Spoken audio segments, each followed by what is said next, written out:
Hello everyone, this is Jean and I'm out here in South Korea, and I just came across this Buddhist temple at the top of a mountain, and with this wonderful statue of the Buddha. So I thought I'd talk a little bit about the significance, symbolism and the power of statues in the astral as well as the physical. So as you know, statues are for places of worship and aligning with your divinity and faith, but also statues have a power in the astral. So for example, I was once out of my body back in the UK and I came across a cathedral, and cathedrals usually have a lot of detailed statues. They usually have sort of demon guardians on them and angels, and when I saw them, they were moving. So, you know, they were animated. They weren't just static statues.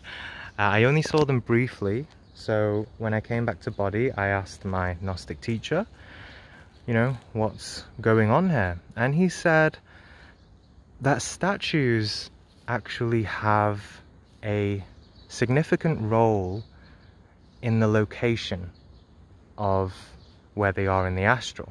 So for churches, for example, they play the role of protecting the church. And here, for example, this Buddha, if you came to the physical counterpart, the physical astral counterpart of this location, I'm sure you would see a beautiful aura, and the energy of this place would be much different to how I'm experiencing and feeling it now.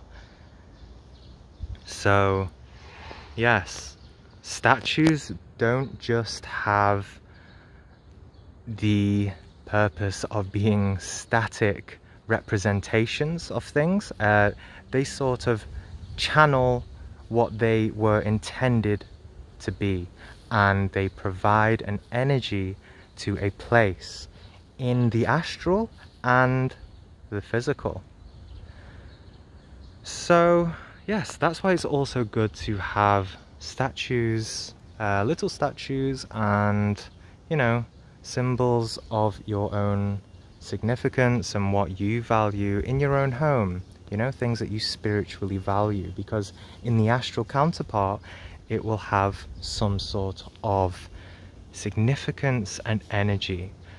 For example, I was once having a negative experience and I wanted to get out of it, and, you know, I just wanted to get out of it. I didn't intend to go to a particular place, but I just intended to go anywhere. And where did I end up? I ended up in front of my altar in my home. So, you know, any of you wondering about how to sort of protect yourself more, give yourself a bit more inspiration, get a statue, something that you value spiritually. It could be a symbol or a certain master, anything really.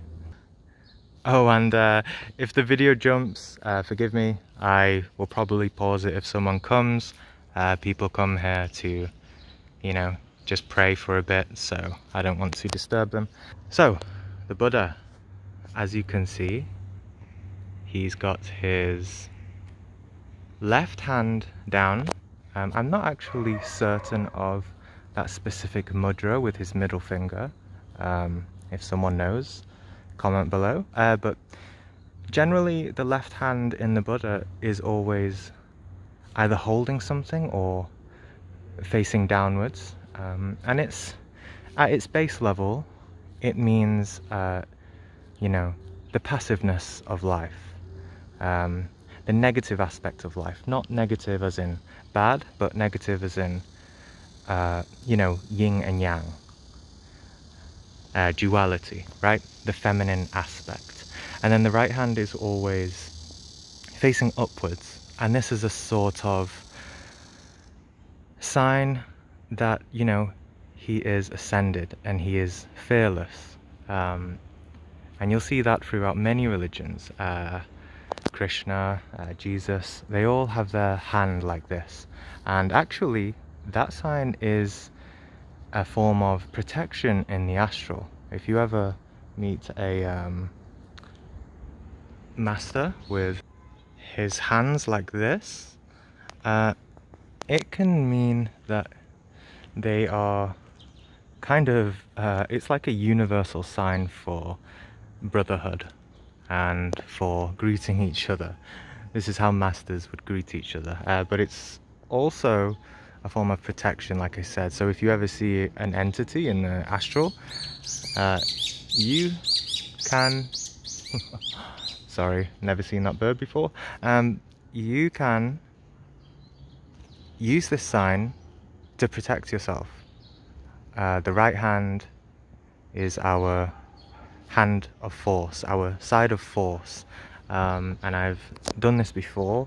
I described it when I went to the lower astral in the video. I'll put that on the screen, where a zombie-like being came to me and I put my hand out just like that, and I conjured up a force of light to dispel him. So as we have a look below near his feet, you can see his lotus flower.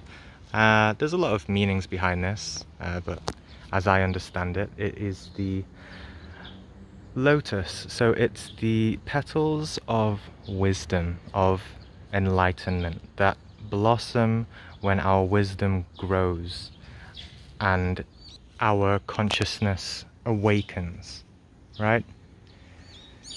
And actually, you can see each petal on the lotus. So as you can see, there's another picture here.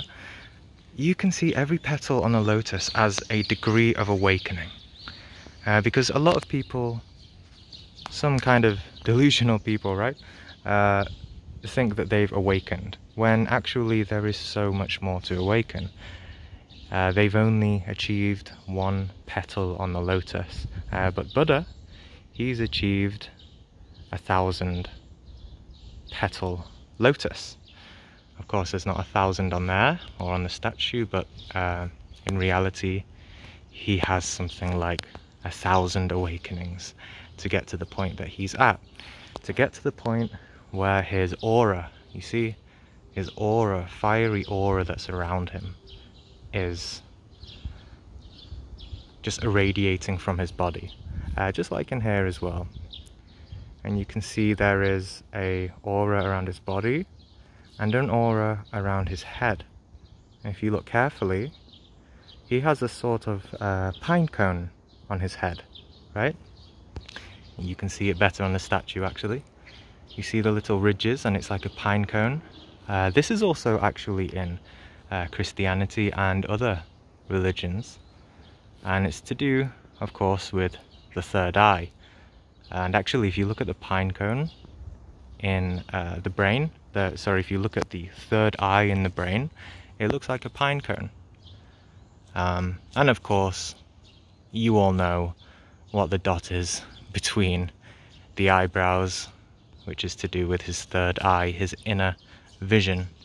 And I also believe the Buddhas around him is to do with the many Boddhisatvas, so Buddhas of compassion who sacrifice themselves to help humanity. And if you look under the Buddha, you will also see sort of demons. They're actually usually a bit more scary looking. These guys look a bit more with it. These symbolize the fact that the Buddha has achieved dominance over the lower astral, right? Not like, you know, the whole lower astral plane, but the darkness and lower astral aspect of his own internal world, right? He's mastered that and he has control over that. And so these are sort of like astral demonic guardians that stop the attacks from the lower astral, right? So, you know, Buddha and any master is not just a being of light, right? They are masters of the underworld, right?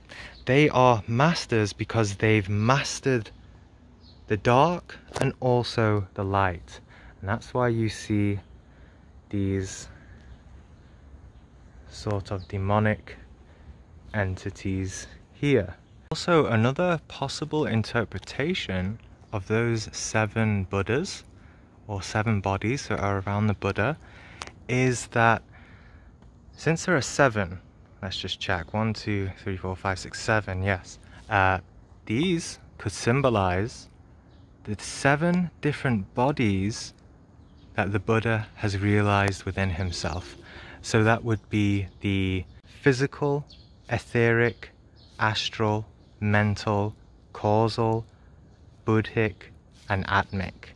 Now, I can make a video explaining all those and my understanding of it, but yes, it could be that. Okay, so I'm going to make my way back down the mountain. If I've missed anything out, just let me know. Maybe you come from a Buddhist background or family. You know, I'm not from either of those. I just love Buddhism and what it has to teach. So yeah, something a little different for you today. Let me know if you want me to do more videos like this, and maybe I can go to every other temple in the world and give you my descriptions. Alright, I'll see you soon. Goodbye.